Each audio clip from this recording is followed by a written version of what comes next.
The first question that I have, what is true freedom and how do you express that? True freedom. Mm-hmm. Express it. Okay, what is true freedom? True freedom, in my opinion, is to do and not do what it is that you want. And what you will find is that usually you will want to do something that is your purpose. So true freedom is not necessarily just following all your, you know, instincts and all your impulses throughout the day. Okay, even though you could do that, you could call that freedom. But true freedom will come once you find your place in this big spiritual machine. Okay, and when you found that, you are living your purpose, and at that point, you find real freedom. So real freedom is not necessarily just doing what it is that you want. It is doing what you like, but doing it in order to serve the whole. Yeah. So that's my opinion when it comes to that. Okay, and what are some ways to measure your spiritual growth? One way would be your ability to influence the outside world. Look, I mean, when we look at a flower, for instance, okay, a flower consists of the same material as this table, right? Or maybe in a different combination, but it's the same types of atoms and elements inside of the plant. The plant, however, is a living organism. Okay, the difference between the two is there's a more complex organization inside of the plant. All right, where does that organization come from? There's something called morphogenetic fields. Okay, and these morphogenetic fields bleed into this reality, and they come out of the spiritual realm, and they give information to physical matter and objects, and they serve as the blueprint for how physical reality organizes itself. Okay, so the more complex the creature, or the more complex the structure, the more complex the morphogenetic field, and also the more life force is in there. All right, so we are, as far as we know, the most complex creatures in the physical world. Now, of course, that doesn't apply to other planets, but let's say planet Earth, right? Which means we also are able to organize things best. Okay, morphogenetic fields organize things. They create structure. All right, our life force all by itself does that. Life force is an organizing thing. Chi, prana, organ, they all organize things. All right. Now, as we interact with the world, we're exposed to the chaos of the physical world. So our ability to bring order to chaos, this is the old Masonic saying, right? Order out of chaos. Our ability to bring, like I said, order to the physical universe is a function of our life force. The ability to harness and to let life force work through us. Okay, and the entire spiritual journey that we go through is we're able to harness more and more and more of this life force and direct it towards what it is that we want to create in the outside world. So a measurement of your spiritual progress would be how much order can you create in the world? How much restructuring can you do? How much chaos can you expose yourself to and create order out of it?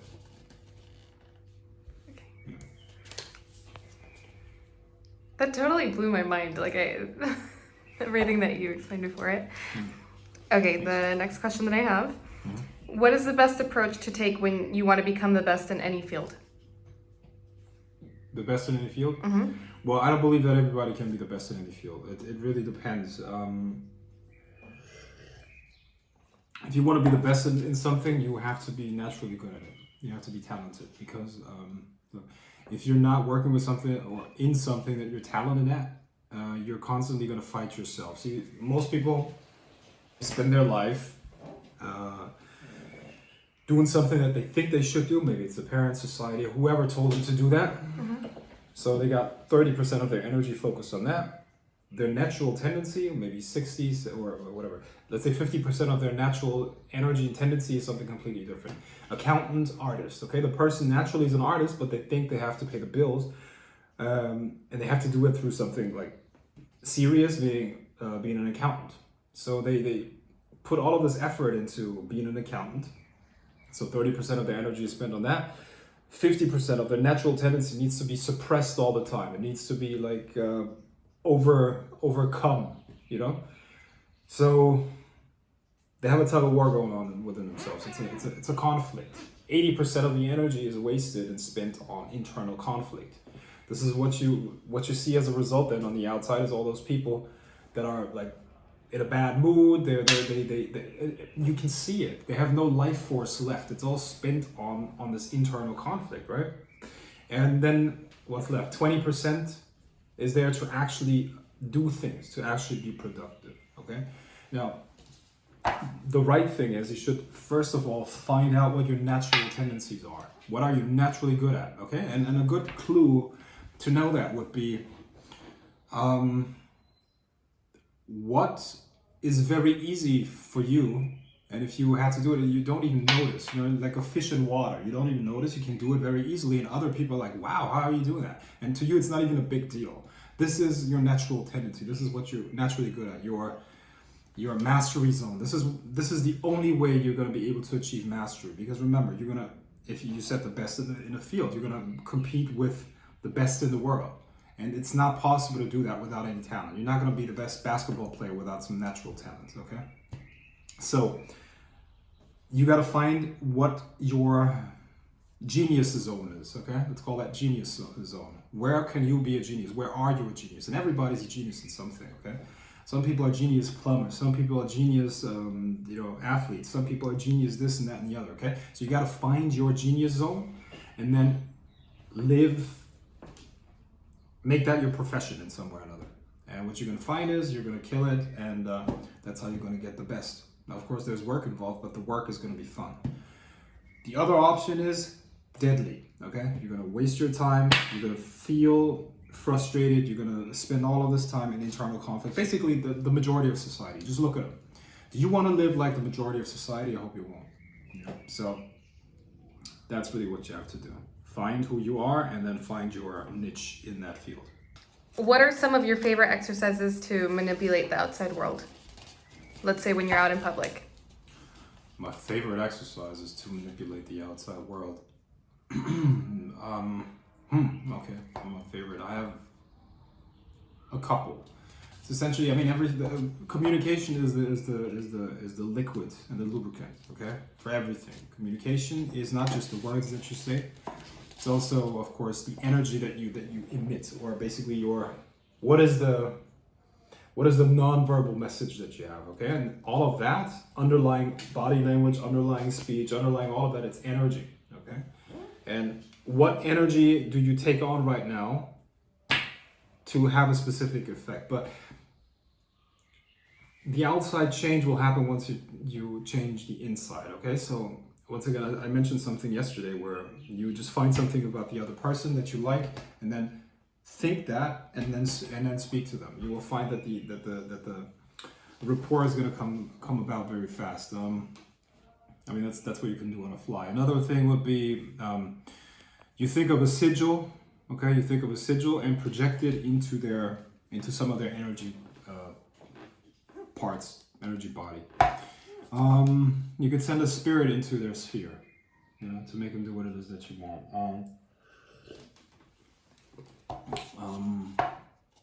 Generally speaking, here's my thought process. Of course, I energetically influence and manipulate people on a day-to-day basis. However, it gets a little bit boring, you know. So what I like to do is basically just create the day. You know, in my morning meditations, I just basically create the day. I focus on something. I send a spirit out to create a certain outcome, and then everything will align itself to bring me there. Okay, I don't have to know consciously. I mean, it will be way too much work to think. Oh, is this a synchronicity? Is that a synchronicity? This is what most people spend their time on. Most magicians, they're like, oh, is this a synchronicity? Is that not a synchronicity? Like, who gives a shit? You know, the important thing is that what I did the ritual for happens by the end of the day, and that's really the metrics that I look at. The rest I don't really give a shit, you know, whatever. You know, also when it comes to talking to people. I try to stay away from the urge to control the person in front of me, because I mean, there's a bigger picture going on. There's a bigger game going on. Okay, I do my magical practice. I work with spirits. I work with forces that are so much greater. And oftentimes you just don't see the bigger picture. So it might be very, very important that that person right now acts in that way or thinks in that way or whatever. That's not my own making. You see? And would you say that's the person trying to teach you something in the moment? teach me. They themselves, definitely not. It's the universe. It's always the universe that's trying to do that through another person. You know? Yeah. People are not in charge of themselves. They're not in control of themselves. It's always an ocean of energy that is expressing itself through us, through everything, you know. So if somebody's teaching me, it's the universe, you know. So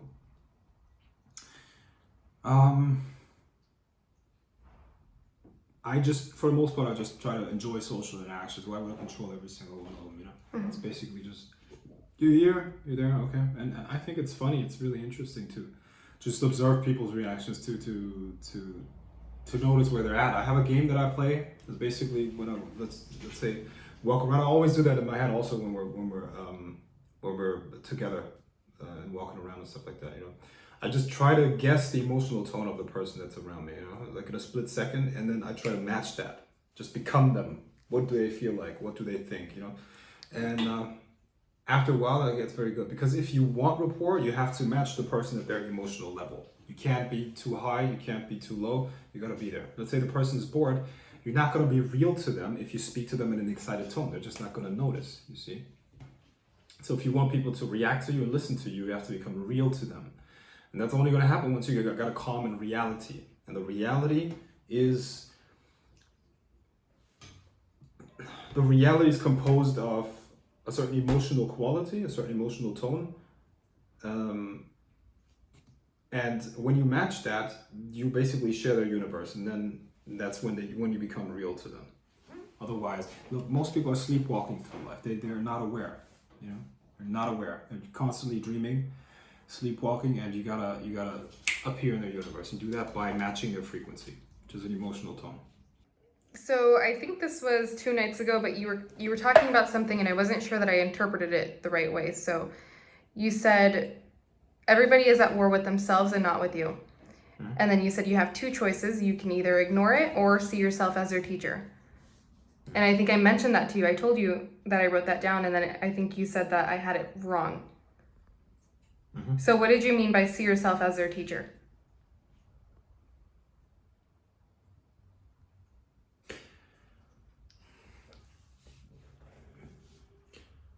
Well, like I said, everybody's at war with themselves. It's not you. They don't even know you. They don't know what you're about. You're just a person that's there that is triggering something inside of the individual. Okay, so seeing yourself as their teacher doesn't mean that you have to sit down and explain anything. Oh, you got 2 choices at that point. Okay, so you react to the energy that they're giving you, which in this case would be probably a negative energy, but you still have a choice. You don't have to react to it. You don't have to speak or not speak, but you don't have to respond at the same level. You can just ignore it, you know, or you could even neutralize it in some way or another. It all depends on you, on your choice, and based on that choice, you can be at cause. I mean, like I said, what we all always should try to do is be at cause, right? So if somebody gives you a certain reaction and you respond according to their action, you're not the one causing it, you know, you're just basically at effect. So what you could do is you could choose your response. You could choose to intentionally respond differently and change the cycle, you know. What do you think is the next step for human evolution?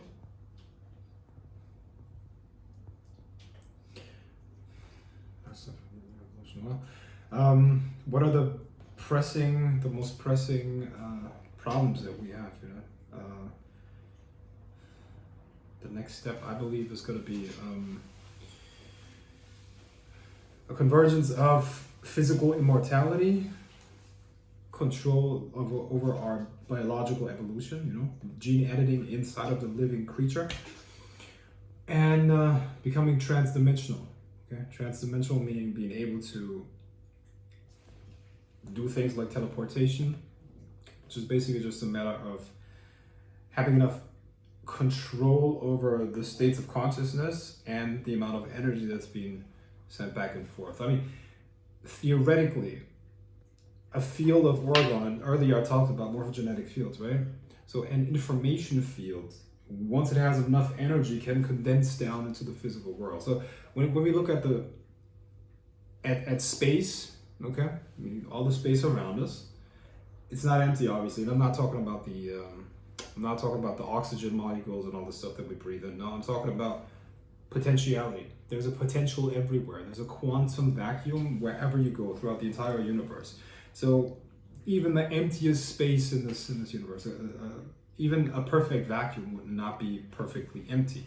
There are still fluctuations. Okay, so out of this potential, there are, within a very, very small fraction of a second, there are things coming into existence and dissipating again. Okay, so when you have an information field that is strong enough, it can actually stabilize this potentiality. So you could theoretically materialize a pure element out of thin air. Okay,